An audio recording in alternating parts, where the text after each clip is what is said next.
क्या करते रहते। हाँ भाई चलो यहीं कर लो, फिर आगे जगह नहीं मिलेगी। ये मस्जिद के सामने का एरिया है।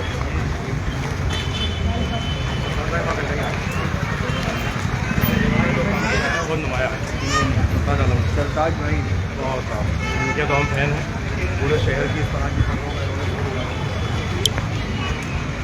मैं सरताज आलम, खबर 7 से।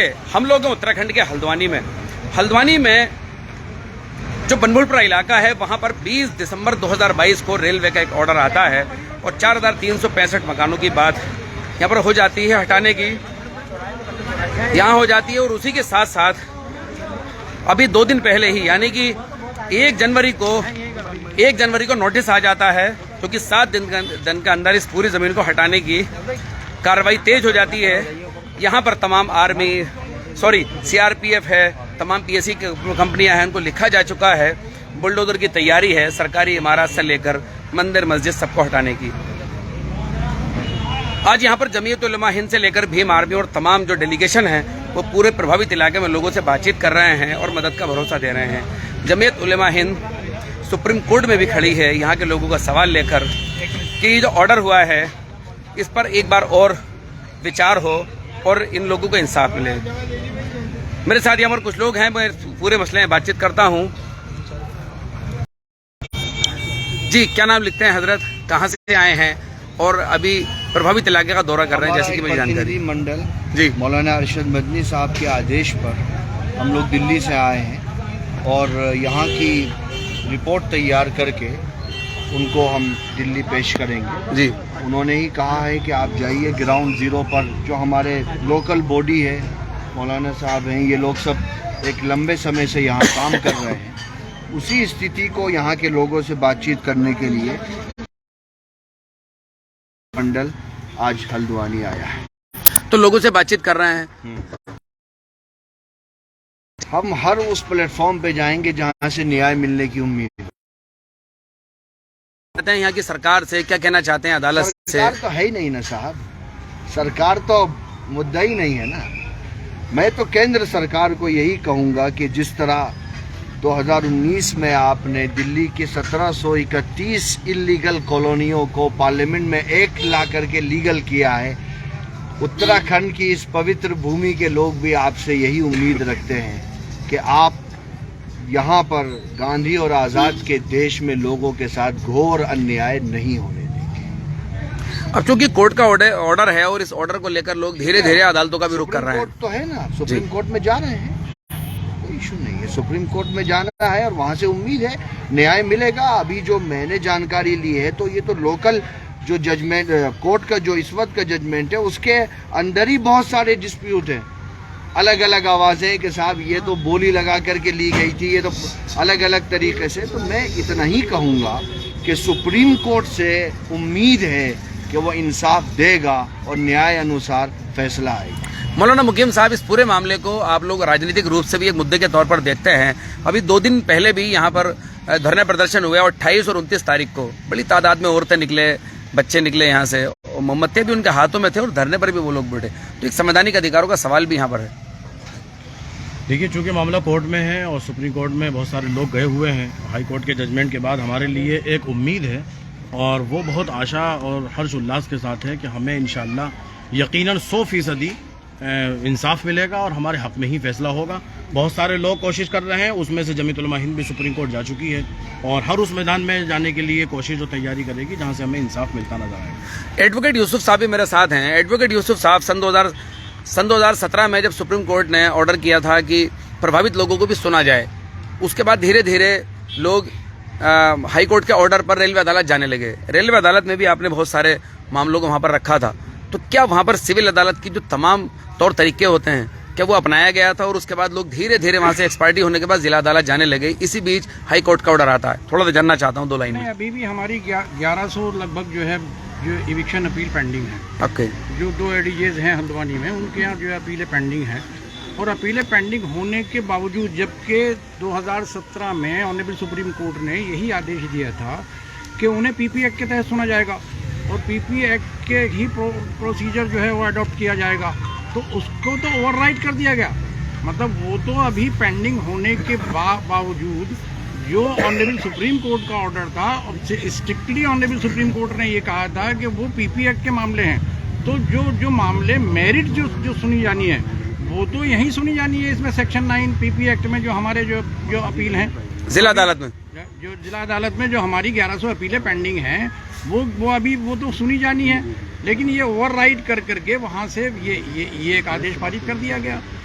कई चीज़ें, कई कंट्रोवर्सी उसमें है। अभी जैसे अभी आया, अभी जो यही जो अभी आप कह रहे थे पॉलिटिकली, जहाँ ये आई थी मलिन बस्ती योजना के अंदर, जी, तो मलिन बस्ती योजना में ये भी शामिल थी, लेकिन जो आई लिस्ट उसमें उनको बाहर कर दिया गया।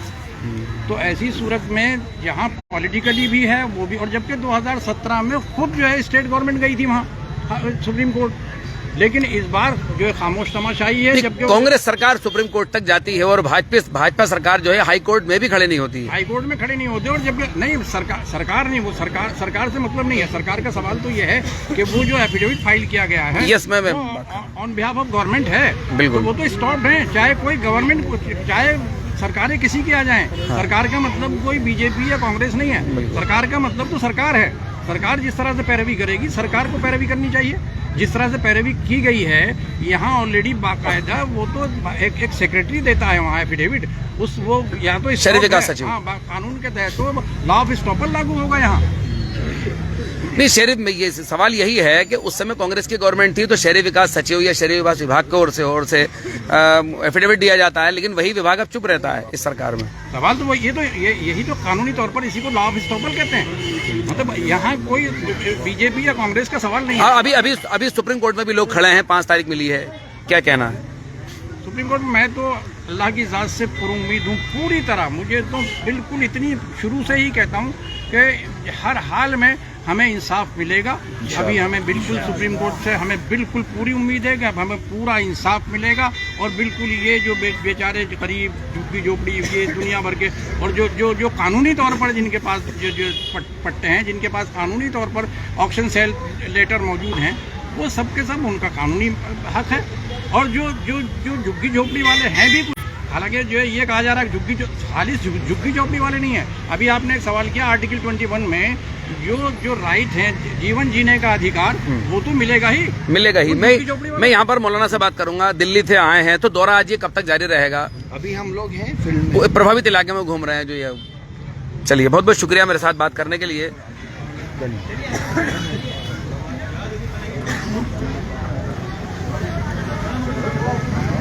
मौलाना आगे दुआ हो रही है।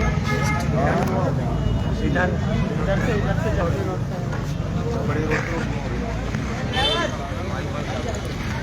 तो साथियों, इस समय मैं इंदिरा नगर की ठोकर पर खड़ा हूं और यहाँ से ये नई बस्ती का इलाका भी इस तरफ से शुरू होता है, और इस तरफ से इंदिरा नगर की छोटी रोड और इंदिरा नगर की बड़ी रोड, ये 2 इलाके शुरू होते हैं। ये मैं आपको बता दूं, ये दोनों ही इलाके नोटिफाइड मलिन बस्ती हैं। नोटिफाइड मलिन बस्ती के मायने कुछ ये होते हैं कि या तो इनको पुनर्वास किया जाएगा या इनको रेगुलर किया जाएगा कानून के हिसाब से। लेकिन डीएम की एक कमेटी बनाकर इस पूरे इलाके को सर्वे से निकाल दिया गया है, जबकि एक्ट स्पष्ट तौर पर कहता है कि चाहे मामला न्यायालय में चल रहा हो, चाहे रेलवे की वो जमीन हो, रक्षा मंत्रालय की जमीन हो, उसके नफे से उसको हटाया नहीं जा सकता है। तो ये साथियों, यहाँ से थोड़ी दूर पर अभी जमीयत उलेमा हिंद के लोग यहाँ पर पूरे इलाके का दौरा कर रहे हैं, और भीम आर्मी के लोग भी आज यहाँ पर आए हुए हैं। मैं एक बार कोशिश करूंगा कि भीम आर्मी के लोगों तक भी मैं पहुँच पाऊँ, और जो उनकी बात है वो मैं आप तक पहुँचा पाऊँ।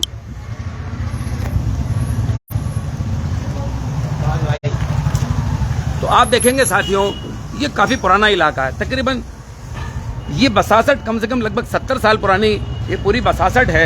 ये पूरा एरिया जो लोग बताते हैं, दस्तावेज बताते हैं, ये नजूल पूरा एरिया होता है। हालांकि कोर्ट के अंदर एज पर नजूल शब्द का इस्तेमाल किया गया है कि इस पूरी जमीन को एज पर नजूल यूज किया गया। जो नजूल के लॉ होते हैं उनकी बात भी अदालत के अंदर आई है। यहाँ से पास में, ये मैं बता दूं आपको, यहाँ पर एक और गोपाल मंदिर है जो सामने भी तस्वीर देख रहे हैं, वो यहाँ पर गोपाल मंदिर है, तो दूसरी ओर यहाँ पर आस्थाना मस्जिद भी है। गंगा जमनी तहजीब अगर आपको देखनी हो तो हल्द्वानी के बनभूलपुरा इलाके में देख सकते हैं। तो यहाँ पर मैं इस समय गोपाल मंदिर के आसपास पहुंचा हूं और मैं ये सीधी तस्वीर आपको दिखा रहा हूं। मैं कोशिश करूंगा कि जो भीम आर्मी के लोग आए हुए हैं वो इस समय मुजाहिद चौक पर हैं। हम लोग मुजाहिद चौक पर पहुंचेंगे और उनसे बात करने की कोशिश करेंगे।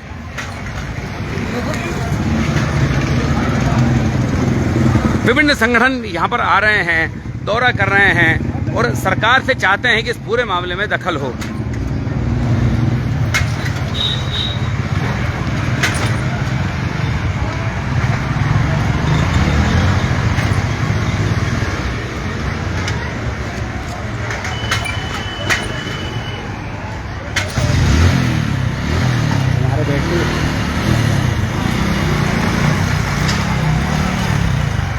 इस समय हम लोग नई बस्ती इलाके से यहाँ से गुजर रहे हैं और ये जो सभी घरों को आप देख रहे हैं, ये सभी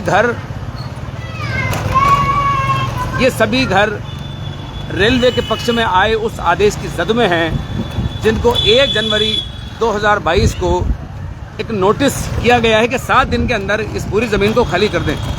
तो आप देख सकते हैं बड़ी तादाद में यहाँ पर घरें हैं, मस्जिदें हैं, मंदिर हैं, धर्मशालाएँ हैं, मदरसे हैं, सरकारी इमारत हैं, ट्यूबवेल हैं।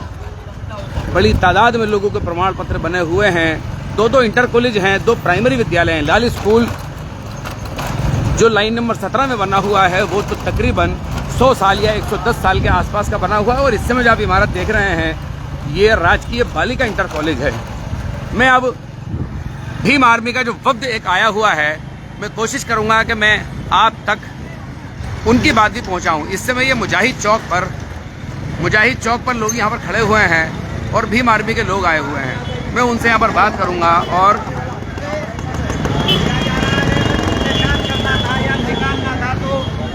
आजादी की लड़ाई लड़ी जा रही थी,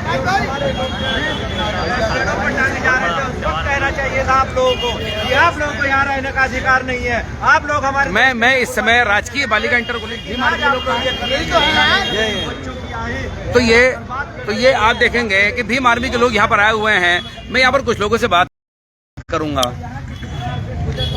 चंद्रशेखर रावण ने परसों ही ट्वीट किया है और इसको तमाम नेशनल मीडिया में लाने के लिए कोशिश की। जो ट्विटर ने ट्रेंड किया था उसमें इस तरह के लोगों का ही बड़ा रोल था। आज यहाँ पर भीम आर्मी के लोग यहाँ पर उनका एक वफ्द और डेलीगेशन यहाँ पर आया है प्रभावित लोगों से बातचीत करने। क्या नाम लिखते हैं अपना? मेरा नाम महक सिंह है और मैं भीम आर्मी से प्रदेश अध्यक्ष हूँ उत्तराखंड जी। हरिद्वार जिले से चलकर आया हूँ उधम सिंह नगर और हरिद्वार जिले की टीम के साथ में सैकड़ों की संख्या में हम लोग यहाँ पर पहुँचे हैं। एडवोकेट चंद्रशेखर आजाद जी के आदेश पर हम लोग यहाँ आए हैं और उन पीड़ितों से मिलने के लिए आए हैं जिन्हें सीधा सीधा यहाँ सरकार के द्वारा टारगेट किया जा रहा है। जो आबादी यहाँ पर है वो आबादी 90% मुस्लिम समाज की आबादी है और मुस्लिम समाज के लोगों को जानबूझकर न्यायालय के द्वारा यहाँ की सरकार परेशान करवा रही है, क्योंकि यहाँ का न्यायालय सरकार के अधीन चल रहा है। जो ये जजमेंट आया है, जो फैसला सुनाया गया है न्यायालय, ये फैसला आया है और इस फैसले का हम विरोध करते हैं। वैसे तो हम न्यायालय का सम्मान करते हैं, लेकिन विरोध इसलिए करते हैं कि ये फैसला जो न्यायालय ने सुनाया है, पीड़ित को सुना गया है, ना कोई बहस हुई है, ना किसी प्रकार से उनकी बात रखी गई है। एक तरफा सरकार के दबाव में आकर इस फैसले को सुनाया गया है। हम अपने लोगों को यह आश्वासन देने के लिए बड़ी बात करने जा रहे हैं आप? बिल्कुल बड़ी बात करने के लिए जा रहा हूं। मैं अपने लोगों को यह आश्वासन देने के लिए आया हूं कि चाहे लड़ाई कोर्ट में लड़नी पड़े, चाहे लड़ाई यहाँ सड़क पर लड़नी पड़े, भाई एडवोकेट चंद्रशेखर आजाद जी आपके साथ खड़े हैं। ये भीम आर्मी का प्रत्येक सिपाही आपके साथ खड़ा है, आपके साथ यहाँ ठंड में रहेगा, आपके साथ यहाँ धूप में रहेगा। जब तक इस लड़ाई को हम जीत नहीं लेंगे तब तक इस संघर्ष में हम आपके साथ खड़े हैं। ठीक है, बड़ा सवाल यहाँ पर, जिंदाबाद जिंदाबाद। आप अगर नारे ना लगाएंगे, ये नारे लगाने का वक्त बिल्कुल नहीं है, ठीक है। मैं यहाँ पर बात करूंगा। यहाँ पर तकरीबन 50,000 की आबादी है, जिसको कि यहाँ से हटाए जाने का एक मामला है। 4,365 मकान हैं, उसमें महिलाएं भी हैं, गर्भवती महिलाएं भी हैं, बुजुर्ग भी हैं, बच्चे भी हैं, शिक्षा का भी सवाल है। इस सब को लेकर अभी 2 दिन यहाँ पर 25 से 30 हज़ार लोग सड़कों पर उतरे हैं। मानवाधिकारों को लेकर के भी आज एक ज्ञापन यहाँ से गया। तो बड़ा सवाल ये भी है कि इतने सारे लोग अगर यहाँ से उधर जाएंगे तो जाएंगे कहाँ? सरकार के पास इस तरह का कोई ना जवाब है ना इंतजाम है। सरकार के पास जवाब इसलिए नहीं है कि सरकार तो इन लोगों को उजाड़ना चाहती है, और ऐसा नहीं है। न्यायालय के दरवाजे सबके लिए खुले हैं। हमारे लोगों ने भी जो है सुप्रीम कोर्ट में याचिका दायर की है, सुप्रीम कोर्ट में स्टे के लिए डाला है। उनकी सुनवाई यहाँ नहीं तो वहाँ होगी, क्योंकि अगर यहाँ के जज, यहाँ जजमेंट देने वाले लोग अगर सरकार के अधीन कार्य कर रहे हैं, सरकार के दबाव में कार्य कर रहे हैं, तो ऊपर बैठे लोग तो सरकार के दबाव में कार्य नहीं करेंगे। फिर चलिए, मैं इससे सहमत नहीं हूँ। जजमेंट पर हम जजों की मंशा पर हम लोग सवाल नहीं उठा सकते ना। खबर 7 लाइव इसका समर्थन कर सकता है। मेरे साथ यहाँ पर एक साथी और भी है, मैं उनसे बात करता हूँ। बड़ी तादाद में लोग अब कहाँ जाएंगे, उनके सामने एक ये सवाल है। और जो मलिन बस्ती का जो एक्ट है उसमें से इन 5 मलिन बस्तियों को यहाँ है और उनका घर भी शत्रु संपत्ति में ही नीलाम होकर, आप देखेंगे शत्रु संपत्ति की प्रॉपर्टियां भी यहाँ पर हैं, महिलाएं हैं, सबके चेहरों पर एक ही चिंता की लकीर है कि 4 दिन बाद क्या हो। हम लोग पहुंच गए हैं मुजाहिद चौक पर। बड़ी तादाद में यहाँ पर लोग निकले हुए हैं, क्योंकि तमाम मीडिया घराने भी यहाँ पर आ रहे हैं, बातचीत कर रहे हैं। हर तरफ अफरा तफरी का माहौल है। कुछ लोग सुप्रीम कोर्ट गए हैं। महिलाओं ने बड़ी तादाद में इकट्ठा होकर दुआ का भी प्रोग्राम दिखाया है। राजकीय बालिका इंटर कॉलेज बनभूलपुरा, ये भी, इसको भी अतिक्रमण बताया जा रहा है। तो साथियों, हम ये जो मुख्तलिफ संगठन यानी कि विभिन्न संगठन आज हल्द्वानी में आए, उसमें जमीयत उलमा हिंद भी थी और भीम आर्मी भी। तो ये लोग यहाँ पर पहुंचे हैं साथियों। ये मैं आपको नई बस्ती का इलाका कुछ आपको दिखा देता हूँ, इंटर कॉलेज से लगा हुआ ये पूरा ही इलाका 100 साल के आसपास से बसा है। और स्पेशली नई बस्ती की अगर हम बात करें तो ये इलाका अभी तकरीबन 70 साल पहले बसना शुरू हुआ। अल नमरा मैरिज हॉल से हम लोग यहाँ से गुजर रहे हैं। ये सीधी तस्वीरें आपकी मैं नजर कर रहा हूँ।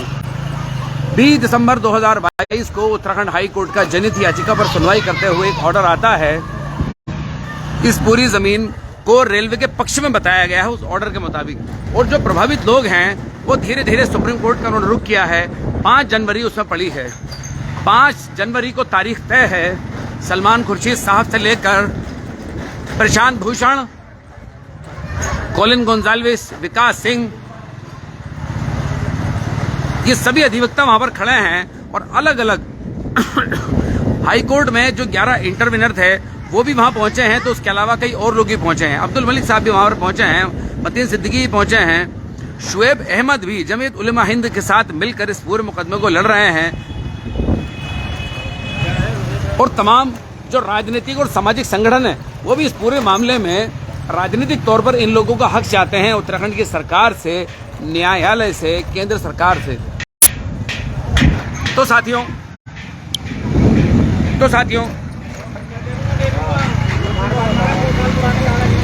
हम ये लाइव आप तक पहुंचा रहे थे। जमीयत उलमा हिंद और भीम आर्मी के लोग आज यहाँ पर पहुंचे हैं, इनके डेलीगेशन पहुंचे हैं, वो लोगों से बातचीत कर रहे हैं। कोर्ट के ऑर्डर का हम सभी सम्मान करते हैं। आप लोग लॉ एंड ऑर्डर अपने हाथ में बिल्कुल ना लें, अमन और शांति के साथ रहें। मामला कोर्ट के अंदर है, कोर्ट से जो भी खबर होगी आप तक पहुंचाई जाएगी। और लोगों को इंसाफ की उम्मीद छोड़नी नहीं चाहिए। लोगों को इंसाफ की उम्मीद जो है वो लोगों को रखनी चाहिए। तो साथियों, कोई भी इलीगल कमेंट ना करें, अफवाहों पर ध्यान ना दें, ना अफवाहें फैलाएं। अगर कोई इलीगल कमेंट अगर हमारी वॉल पर भी अगर कोई करता है तो उसको स्वतः ही उसको आप डिलीट कर दें, वरना हम उसको डिलीट करेंगे। बाकी न्यायालय की लड़ाई है साथियों। न्यायालय के अंदर सुप्रीम कोर्ट में कई याचिकाएं पहुंच गई हैं और 5 तारीख को जो भी खबर होगी हम आप तक पहुंचाएंगे। मुमकिन हुआ तो सुप्रीम कोर्ट से लाइव ही आपको दिखाएंगे। साथियों, आपको हमारी ये लाइव वीडियो कैसे लगी बताना ना भूलें और इसमें लाइक, शेयर और कमेंट जरूर करें। साथियों, मैं चलता हूं। मैं आपका दोस्त, आपका भाई, मैं सरताज आलम, खबर 7 हल्द्वानी।